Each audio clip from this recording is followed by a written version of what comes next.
de toda regla y votos, pero muchas son lisa y llanamente pobres.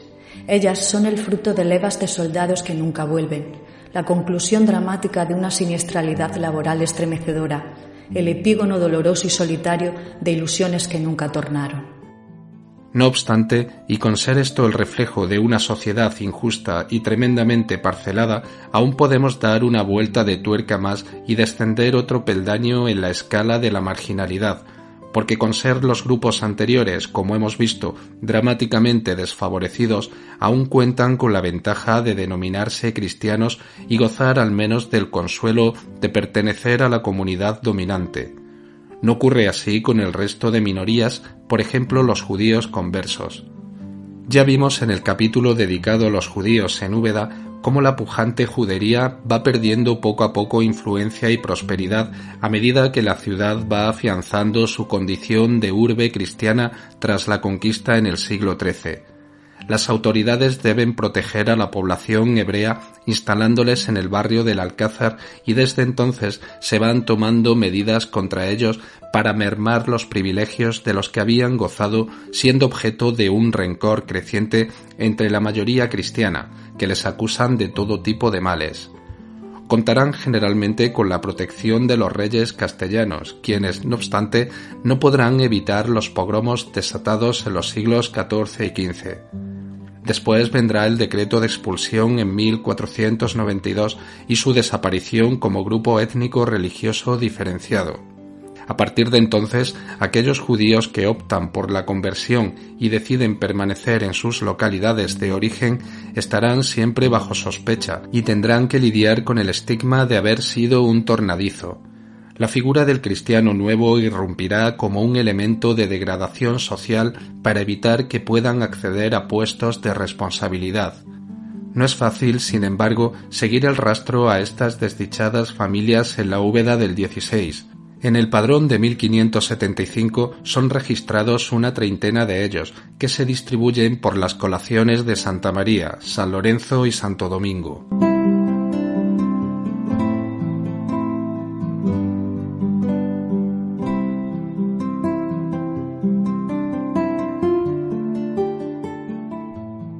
La documentación aportada por el Tribunal del Santo Oficio, la temida Inquisición, resulta reveladora. Desde su establecimiento en Andalucía fueron condenados a la hoguera en la ciudad de Úbeda un total de 248 personas, lo que no quiere decir que todos fueran conversos.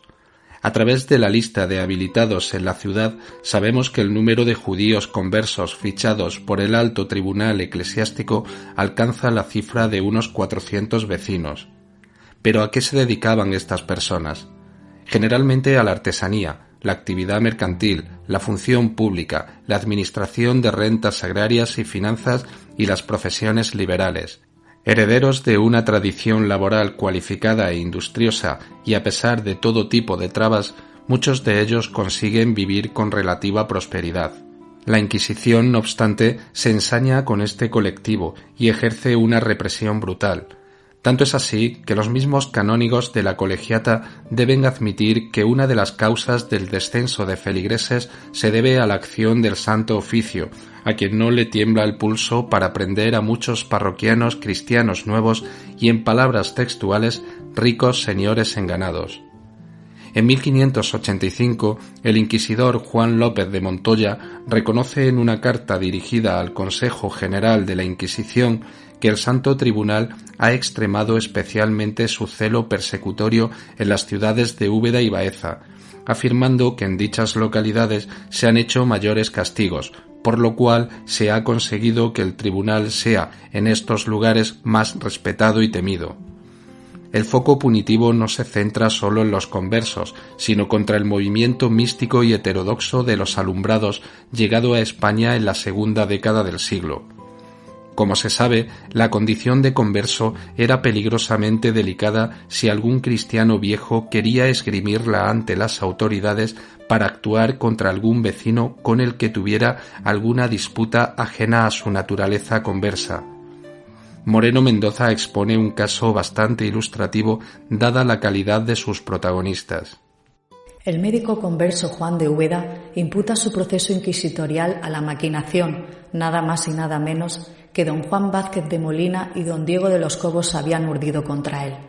Y todo ello como venganza ante la negativa del galeno a venderles ciertas casas, lo que les había movido a pleitos que acabaron con su hacienda, su honra y finalmente su libertad en las cárceles del tribunal en Córdoba.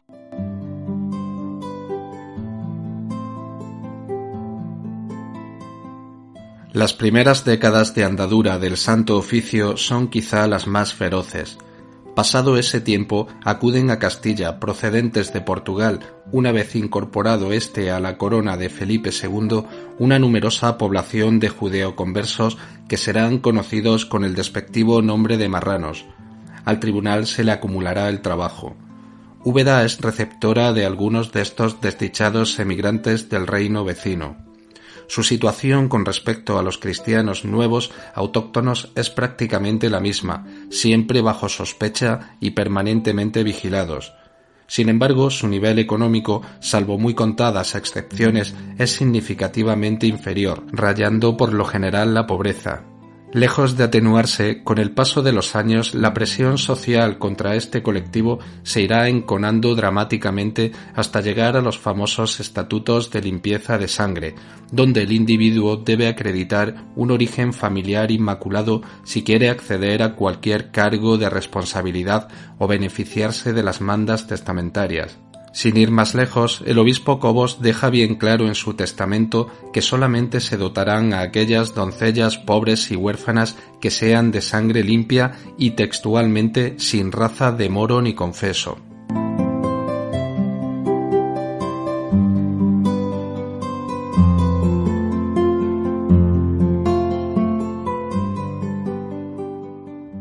Como hemos expuesto en alguna introducción de esta serie, hacer presentismo de hechos y mentalidades de hace 500 años es sencillamente una necedad. Erigirnos en jueces del pasado desde nuestros cómodos sillones del siglo XXI resulta tan fácil como inútil. Si el asunto en cuestión versa sobre historia de España y concretamente sobre la Inquisición y sus derivas sociales, todos los clichés de la leyenda negra serán invocados en una suerte de aquelarre antiespañol protagonizado casi siempre y lamentablemente por los propios españoles. Cualquiera que se haya preocupado de ir más allá de lo que se vende en el todo a 100 de los topicazos históricos de nuestro país sabrá que la persecución de católicos en países protestantes como Inglaterra o Alemania alcanzó una brutalidad y una escala incomparablemente mayor que la que se produjo aquí entre sus correligionarios. Pero claro, en aquellos estados no existía una institución llamada Inquisición, lo cual les ha servido de coartada histórica para atenuar su culpa y cargarla sobre los demás, en este caso sobre España. Con esto no intento justificar lo que aquí se hizo, no es esa la labor del historiador, pero tampoco condenarlo. Aquello era otro mundo que nada tenía que ver con el nuestro y como tal debe ser estudiado y comprendido. Lo que sí sería conveniente es que antes de realizar juicios de valor sobre procesos históricos antiguos y complejos, fuéramos capaces de recabar toda la información posible y así poder trazar una panorámica general de lo que ocurría en aquel tiempo tan alejado de nuestra ética moderna, para que nadie, de fuera o de dentro, inocule en nuestro imaginario estilizaciones interesadas de una memoria que no fue tal. Hecho este inciso, continuemos con nuestro relato.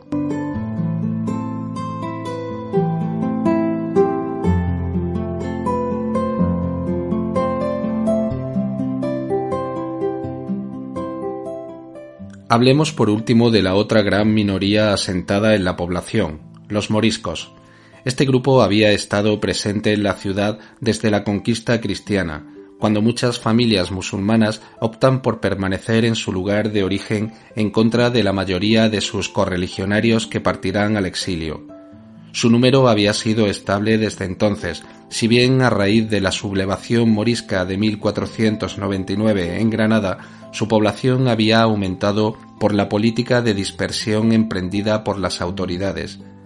Pero no solamente acuden desde Granada, también proceden de Quesada, el adelantamiento de Cazorla y Toledo. Los archivos bautismales de los moriscos ya nacidos en el municipio revelan las actividades de los padres, bien artesanos o esclavos. El destino de estos adolescentes será el de criados para el servicio doméstico. Tras la Guerra de las Alpujarras y la expulsión de todos los moriscos de Granada en 1570, Úbeda será una de las ciudades, junto con Córdoba, Sevilla, Toledo, Baeza, Lorca, Ciudad Real y Murcia, que acoja en mayor número a los musulmanes derrotados. En 1591 se cuentan un total de 197 familias moriscas en la ciudad, unas 780 personas. La mayoría no tiene ocupación específica. Otros son labradores, aguadores, zapateros remendones y tenderos, que son quizá los que tienen un mayor nivel económico. 9 años después, en 1600, su número ha aumentado a 343 familias, más de 1570 personas repartidas equitativamente por las 11 parroquias. Parece ser que, a pesar de tan elevado contingente humano, no representan ningún riesgo para la población. Su condición humilde, donde no faltan los esclavos, apenas tiene repercusión social en la Úbeda del momento, por más que la Inquisición alertara alguna vez de posibles conspiraciones para levantarse en armas y recuperar las tierras de sus mayores con ayuda de sus hermanos de fe de Allende.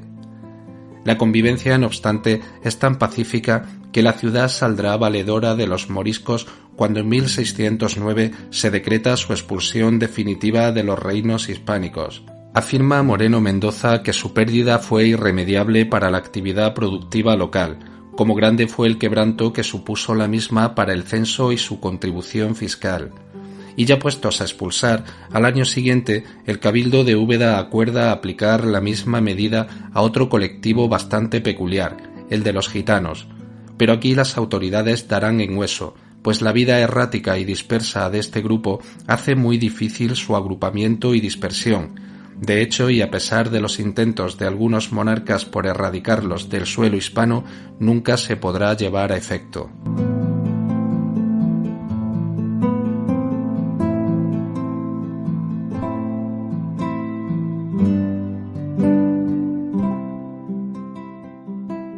Para ir cerrando este recorrido por la sociedad ubetense del XVI, y aunque ya hayan sido nombrados de pasada, haremos una breve referencia a los esclavos, una triste realidad que aún está presente en la vida renacentista, si bien nada comparable con los tiempos de la Hispania romana.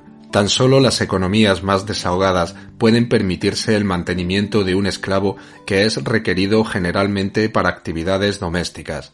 No es extraño encontrar en las fuentes documentales de este periodo referencias a esclavos. Así lo expone el historiador Juan Ramón Martínez Elvira en su reciente trabajo titulado Viejas calles de Úbeda, parroquia de San Pedro, cuando se refiere a Pedro Fernández, vecino de la calle de los Caldereros entre los años de 1575 y 1585. Así le vemos comprando a un vecino de Baeza una esclava negra de 36 años llamada María y más tarde trocando con el 24 Alonso de Fonseca un esclavo negro que comenzaba a encanecer por otro negro de 17 años, tuerto de un ojo. Fonseca le daría además al calderero 24 fanegas de trigo. O en este otro pasaje del mismo trabajo.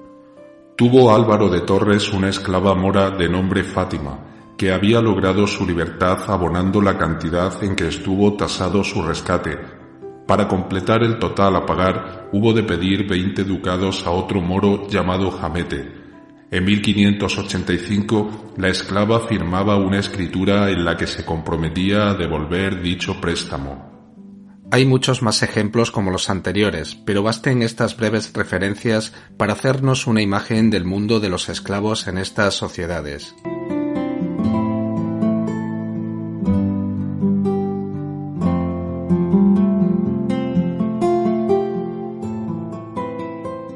Para terminar el capítulo de hoy vamos a concluir reproduciendo íntegramente un artículo aparecido en la revista Ibiut allá por los años 80 del pasado siglo, donde el historiador antes citado Juan Ramón Martínez Elvira sacaba a la luz el testamento de un condenado a muerte en el siglo XVI.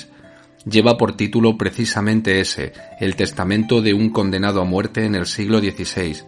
Nos parece un buen broche final para cerrar este audio, pues amén del dramatismo que emanan las palabras del desgraciado reo, refleja otra realidad bien presente de aquel mundo tan